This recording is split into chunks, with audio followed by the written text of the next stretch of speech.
तर भावांनो, तुम्हाला व्हिडिओचा प्रिव्ह्यू कसा वाटला कमेंटमध्ये नक्की सांगा। चला तर आपल्याला सर्वात अगोदर बिटमार्क प्रोजेक्टवरती क्लिक करायचं आहे। बिटमार्क प्रोजेक्टवरती क्लिक केल्यानंतर तुम्हाला अशा प्रकारे इंटरफेस दिसून जाईल भावांनो। त्यानंतर प्लसच्या आयकॉनवरती क्लिक करायचं आहे, मीडियावरती जायचं आहे आपल्याला। त्यानंतर तुम्हाला एक इमेज सिलेक्ट करून घ्यायचा भावांनो। मी हा इमेज घेतलेला आहे भावांनो।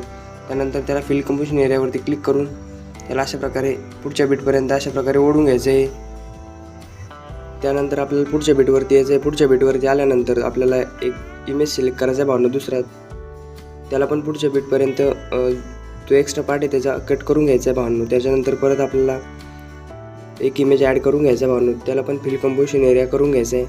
त्यानंतर त्याला अशा प्रकारे सेट करून घ्यायचं आहे भावांनो मधात। त्यानंतर परत प्लसच्या आयकॉनवर क्लिक करून मीडियावरती जाऊन जो आपला दुसरा इमेज आहे त्याला अशा प्रकारे ॲड करून घ्यायचं आहे भावांनो। त्याला पण अशा प्रकारे ते सेट करून घ्यायचं आहे। त्यानंतर परत आपल्याला एक इमेज घ्यायचा आहे भावांनो। अशा प्रकारे आपल्याला 6 इमेज लागणार आहे भावांनो व्हिडिओला। अशा प्रकारे त्याला शेवटपर्यंत असं ओढून घ्यायचं आहे भावांनो।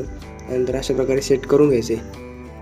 इमेज सेट करून झाल्यानंतर आपल्याला प्लसच्या आयकॉनवरती क्लिक करून मीडियावरती यायचं आहे भावांनो। तुम्हाला एक इमोजी दिले जाईल भावांनो। इमोजीची पेन दिली त्याला अशा प्रकारे सेट करून घ्यायचं भावांनो इथे। त्यानंतर त्याला शेवटपर्यंत असं ओढून घ्यायचं आहे। त्यानंतर ओढून घेतल्यानंतर परत प्लसच्या आयकॉनवर क्लिक करून मीडियावरती जायचं आहे। अशा प्रकारे एक बॉर्डर पेन दिली जाईल भावांनो, तिला शेवटपर्यंत असं ओढून घ्यायचं आहे। त्यानंतर परत प्लसच्या आयकॉनवर क्लिक करून मीडियावरती जायचं आहे। त्यानंतर तुम्हाला एक व्हिडिओचा बॅकग्राऊंड इफेक्ट दिला जाईल भावांनो। त्याला शेवटच्या बिटवरती जाऊन त्याचा पुढचा पार्ट कट करून घ्यायचा आहे। ब्लेंडिंग अँड ऑपेसिटीवर जाऊन लाईटन करून स्क्रीन करायचं आहे भावांनो अशा प्रकारे।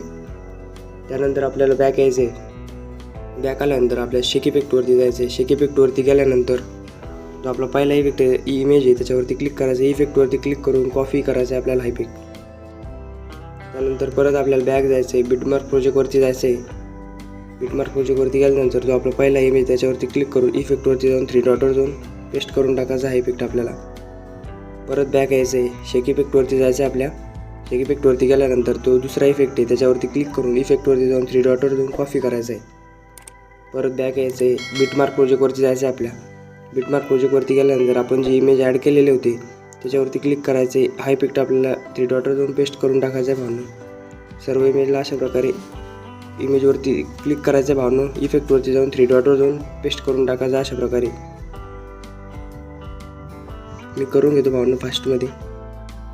अशा प्रकारे मी सर्व इमेजला इफेक्ट पेस्ट करून टाकलेला आहे भावांनो। आपला व्हिडिओ झालेला आहे भावांनो। व्हिडिओ तुम्हाला कसा वाटला कमेंटमध्ये नक्की सांगा। व्हिडिओला एक्सपोर्ट करण्यासाठी कोपऱ्यामध्ये जो बाण आहे त्याच्यावरती क्लिक करून व्हिडिओ एक्सपोर्ट करून घ्यायचा आहे भावांनो।